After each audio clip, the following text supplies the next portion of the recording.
can have more than one. In some countries, only the king can have many wives, right? Okay. Mostly it's men. I am a that are the ones who get justice. Exactly. So if it was to reverse and it became women now, because women are getting more educated than we are, right? So it means that women can provide a lot more than we can nowadays. Does that mean women are going to be able to marry more than one man? Because they can look after more men. As he confirms that. You understand what I'm saying? So you identified the modern default of the society. And you think society, and I don't think it comes from a religious pride and lies. Me as a mother, I come from religious pride. And when God orders something, I say, okay, the man ought to maintain and protect that woman. I see a more deeper wisdom behind that. Why man should, as a role that linked to the Belgian makeup, where we see now when you link woman and the workforce now, the oppression that the woman suffers to the workforce, where there's a deeper wisdom where God saved the woman from that. A Muslim woman, a Muslim man when that running the home running properly and everything laid out properly. That way, the man is the maintainer and protector. He's working his ass out, his finger out, get the money. The woman should have a penny. And if you have to ask for themselves, how you feel living this way? That was sarcasm, mate. Did you get it? I like the it. figure of speech. My husband go work, I can save my money, and then he still have to give to me, and I just go get my children and I go shopping. I'm easy. I'm not somewhere 12 to 9 to 5, getting this from my boss. I get touch on my leg, make coffee for some money, you know. And then again, there's another element where the intermingling as well. So there's so many other areas you have to look into consideration. This is a problem though. We look.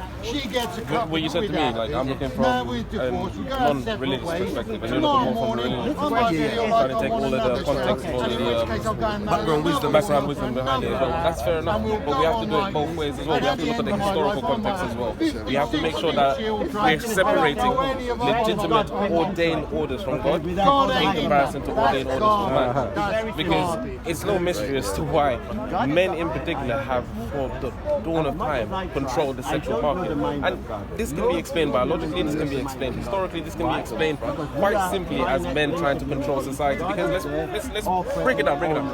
You have your own society, and you want to control where the direction of the society goes, right?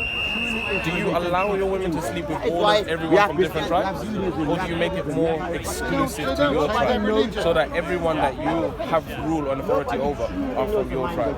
Because if you mix with all different tribes, your power becomes less and less. It weans and weans because all of these different tribes have different leaders. So they don't adhere to you. Do you understand? So you put all of these complicated, they're not even complicated, they're just rules, superstitions. You put them all in to say that you can't marry out of your faith because it's impure. You know, we see this all the time in any form of religion, right? You give me solid proof that God did. Same with tribalism as well. You can see in white supremacy. You give me some solid proof outside of your race. I've got untold It's because they fear the fact that if their race starts to mix, then their political power, all of their power becomes drained, and they don't know how that's going to turn out. Now, it's really important for those people. That's a non-religious historical paradigm. Yeah, definitely. It's non-religious, 100%. But this is where the problem begins. We start mixing religion now with non-religion. And then we start taking the non-religious practice as substitute for actual religious spiritual practice. And it's like, that's the problem. Because, don't get me wrong, I see a lot of brothers, particularly in East London, they'll come out, shirt off, everything tanked out, they'll go to the gym, they'll be bumping gym. But one of the pillars of Islam, one of the faiths of Islam is modesty. This isn't modesty. But they'll be the first ones to argue that I should be allowed to marry 4 wives. Can't even keep a stable job, but you're arguing that you need to marry 4 wives. For what? So this is what I'm trying to say. In the Arabian Peninsula, it was very common for men to kind of have various wives, multiple wives, etc., even before the time of Muhammad. But that's because they were able to get the resources. They were the ones able to provide and give all the wealth, etc., and distribute it easily, whatever, right? We live in a world now where that is less of the case. We don't have to go out in dangerous situations. This is a very safe world as it is. Women can go out, they can intervene without all of these problems. We have safeguards. We have actual we're on that. I'm saying to you, from a perspective where we get information from the Quran, that's just about the safety alone of women. I don't know if you meant like safety in a way of saying women have been physically harmed or something like that. Because people can be harming men in other way. I speak about the workforce of the West here, where women go into depression just dealing with the workforce of the West. So for me, that's also harmful. It's the same, but it's harmful for men as well. You know, and as well as intermingling of sex where illegal sexual intercourse, where these are ruling through the religious paradigm that God lays out as well. So there's multiple factors to it.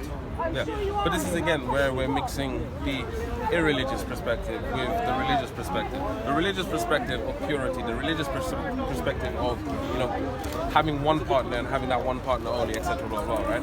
A lot of that comes back to olden day paternity, when they didn't have protection, they didn't have all of these safeguards in place to determine whether or not the father is the father of the child. All of these instruments that we now have, right? We now have these instruments that we can lay to bed all of those fears, superstitions, and all of that, right? That's the difference between now and, you know, golden age Islam back in the day. So you say that woman can do multiple wives, bro? Yeah, of course. Of course. This is the problem. We're so stuck in this BC model, right? Religiously, we're so stuck in this BC model that we've accepted certain things like women should be in the kitchen, women should be at home, should be the bread makers, etc. That was based solely on the idea of them being the pregnant ones and the one carrying the child. That's small. Now, how long does a woman stay pregnant for? 9 months at most, right? On average, up to 2 years. Throughout her life, an average lifespan of a woman is 80 years. The majority of her life, she's not pregnant. So we're expecting her to just cater to this role, or this kind of like structure of life for that small period in her life. No, that's not how it works. And the reason as well that we were keeping them behind is because the environment wasn't safe for them as pregnant women to go and generate their own kind of like resources. But now it is. That's the difference. Now it is. It's the same in places like Iraq, right? Most people in the West will say places like Iraq, Afghanistan, and whatever are backwards because they still have these rules. But the problem is they don't realize that Iraq hasn't had the modernization that the Western world has. So they still have reasons to implement these rules where they keep women at a safe distance from going outside. What's the modernization? Are you saying in the sense of saying some good that's what you're saying? Because sometimes the word modernization, people think that, I don't know, I'm not saying you, when they say that automatically, are you saying it is something good? No. When I say modernization, it doesn't mean they are superiorly better or ethically better. It's more the fact that we now have workplaces, we have safe places, offices, etc., stuff like that, right? Places of work. But for me, I don't see them safe. Say that again? I don't see them safe. But they're safer than what they used to be. You have to be fair, and you have to say, like you said, speak truth even when it's false against yourself. Well, safety in one direction, I mean, No. The whole point is about reducing the amount of threat. Hollywood is a workplace. Like, for example, Hollywood is a workplace. Say that again? Hollywood is a workplace. Hollywood. Oh, Hollywood. Okay, yeah. It's a workplace. Yeah. Many people left to go there to make it big time. Absolutely. It's a workplace. Absolutely. Westminster is a workplace. But then we see the big scandal that comes out there. You got woman and one man. CARNAIN. But then we see the big scandal that comes out there. And upcry the woman, and many more are so ashamed that they don't even tell their story yet. So just to point So look at that. Yeah, no, absolutely. I can address that. Yeah. The idea that Hollywood is an example of modern day workplaces, and let me not say that you're saying that, but to use Hollywood as an example is a bit of a flaw. I work in the film industry, right? I've been part of the film industry. That's a very small sect, and a very small sect of high power that you're talking about. Everyone else at the lower level is not doing that or engaging in that form of corruption, right? That's a very small percentage of people that you're generalizing a whole industry to. When you're talking about Hollywood, you're talking about the special effects industry, you're talking about the stunt department, you're talking about the extras department, you're talking about the actors department. There's so many departments for you to just say Hollywood as it like it. It doesn't work like that, right? That's like me saying Islam is a religion of raping, right? Because of all the grooming gangs. It doesn't work like that. Because there's so many sects of Islam, there's so many factions of Islam. And then when we... I'm Muslim, not Islam. Yeah, I'm Muslim. Yeah. And when we look at the people who are practicing all of this... Sorry, I'll keep it on. But that's why I hope you know from me when I speak. When I speak about Islam, I speak from the text. I don't speak from people. Absolutely. Because if all the Muslims could go wipe off today, and if I'm not being selfish, if I'm the only one left, and I can still speak about Islam because I'm speaking from the text. Yeah, absolutely. So that's why if someone is commenting back on Islam, they have to meet back at the text junction where I'm at. I don't look at the people. But this is the problem. That's why I'm a Muslim here today as well. But this is the problem. You then look at the Western society, or say the Western module of, like, say, Hollywood. Right? Because that's what you use. I know. I'm using it. But you look at the people, not the context of it. Not saying that there's safeguards in Hollywood. Because when you say modern and they're safe, because come from your paradigm what you're using. But we're using text. You're using the Western modern workforce. Absolutely. So I have to take an example from your junction where you are. Absolutely. That's the only bucket I have. Via text, not people. You just said that when you're talking about Islam, you come from the text, yes, and not the people. Because you don't have a text on the other side. But what I'm talking about is now that when we brought up the point of Hollywood. You brought up the people's example, which is why I brought up the No, I'm saying, people's. but no, it's a modern like work and out, modern environment, and you say Yeah, modern safe. environment, which is made by a language and a body of safeguards, rules, and regulations. Yes. These are the things that, if you want to talk about text, we can talk about. There is nothing within Western text and Western kind of like, what's the word, Western legislations and rules that says that Harvey Weinstein should have existed. No, there was various safeguards. The problem is with Harvey Weinstein is that there's a lot of people who did not come forward and did not want to come forward. This is what allowed it to go on for so long. It's the same with Jimmy Savile as well. We have a problem with people reporting, right? Don't get me wrong, there's a lot of corruption that we can criticize, and you see me criticize it all the time. But if we're going to be fair, we have to be fair. If you're going to speak about Islam from the text originally, cool, no problem. Let's speak about Hollywood via text and rules and regulations, etc. If we're going to bring people as an example, then don't mind when I bring people as an example. Understand? Yeah, I get where you're coming from here. So in that sense, when I see the Western society, right, in comparison to other places that are less developed, right, and I say less developed in the sense that they haven't had the chance to develop in this form of climate because they've been destabilized. I want to pinpoint the difference. Sorry, I'm just want the development that you're looking for can be a bit subjective. What might be developed to you might not be developed to another person, and is self-determination, self-choice. The person might say, well, no, I'm okay over here like this. This is developed for me. So I'm coming from. It's not that it's subjective. Not that it's objective what you're saying. I would say. So when you say develop, in what direction? Relative to what? To what? Okay. So when you say, obviously, like you said, development can take various routes. Yes, and I absolutely agree. And one person's development might be another one's chaos, right? I might have no interest in that. I think we can agree that there are some objective benefits and progressions that the average person will agree this is better for society, regardless of which culture, right? So the idea that we have hot water, would you agree that anyone from most civilizations would say that's a really nice advantageous feature? Yeah, absolutely. So there's certain things that we can actually all, regardless of race, whatever, we can agree this is a nice little benefit that we've created for human beings in general, right? So when I say development, we must be careful that we don't hear the words of the colonizers in my head, right? Or in your head, right? When I say development. Development is irrespective of religion, race, culture, whatever, right? It's just development nonetheless. When the Egyptians made medicine, it was development for the whole human race, because the whole human race is benefiting off it now, right? It's not medicine now, why people made medicine. No, it doesn't work like that, right? So when I see development for everyone, the potential for everyone to strive towards that development regardless of culture, whatever.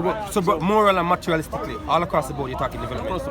Spiritually, moral-wise, good behavior, absolutely, and good conduct, absolutely, materialism and stuff like that. Absolutely.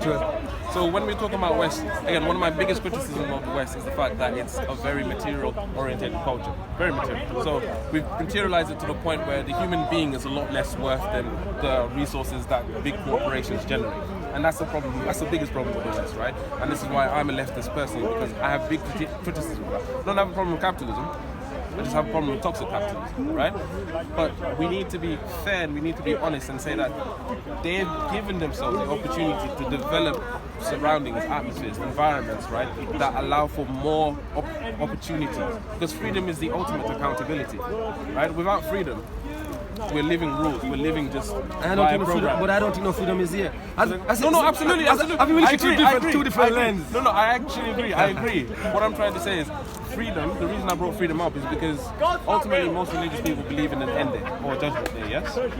Without freedom, then there's nothing to judge off, because you're judging people who are basically based on a program. And if a program has already been set, that's not them making their own decisions. They can't be held accountable for that. So freedom is the ultimate accountability, whether you're religious or not. Because at the end of the day, God will ask you, what did you do with your freedom? And that's what will make you accountable. So I see this place, yes, there's a lot of freedoms that have been made corrupt. There's a lot of freedoms that have been, absolutely abused. But ultimately, as a religious man of faith, you believe that the day is coming where you will be held to recompense for these abuse of freedoms, right? So I see this society, yes, in all of its corruption, all of its freedoms as well, all of its benefits as well, as somewhere where people are able to have more freedom of choice, right, without people dictating what they need to do, so that when it comes to the end day, they're more accountable for their sins. Because most people nowadays, they'll say, bro, Why did you cheat on your woman? Oh, my faith says I'm allowed to be with multiple women. No, but that's not the case.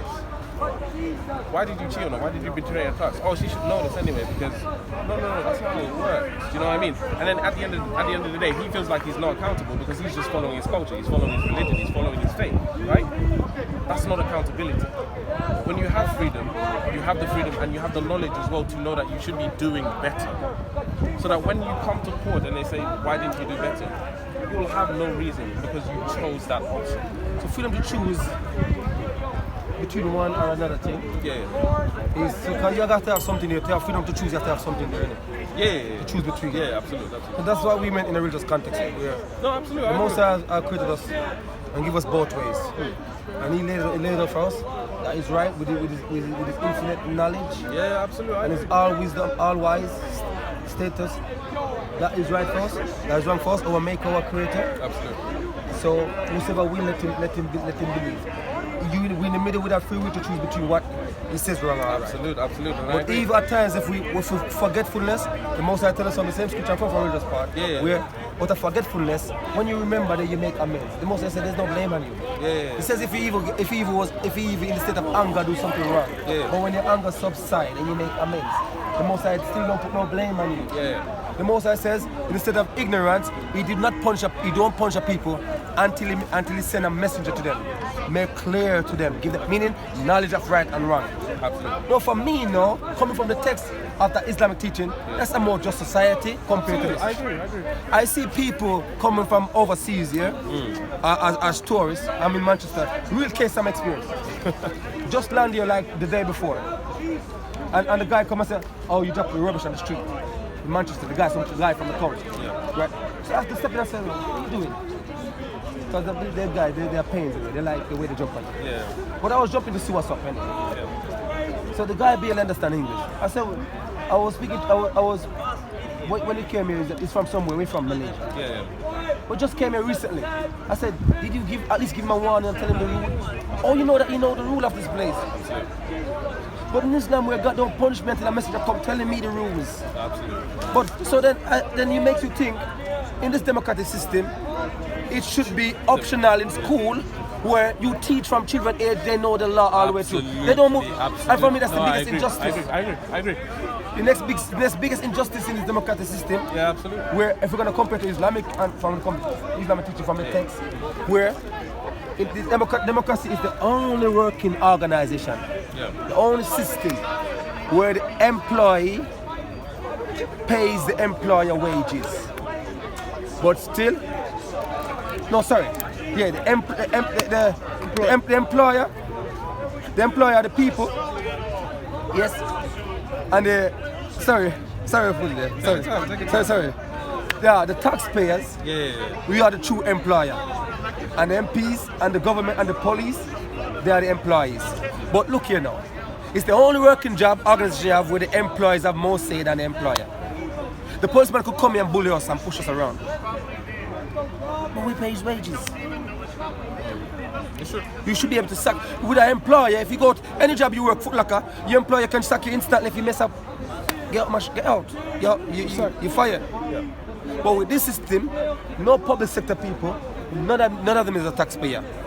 All of the money come from a taxpayer treasurer. So when they claim to put a percentage back in, they're putting it back from where they get 100% in the first place. They're not a true taxpayer. The only true taxpayer is those who money come from a private organization workplace. So you are truly the employee because you're paying the wages and salary of these people.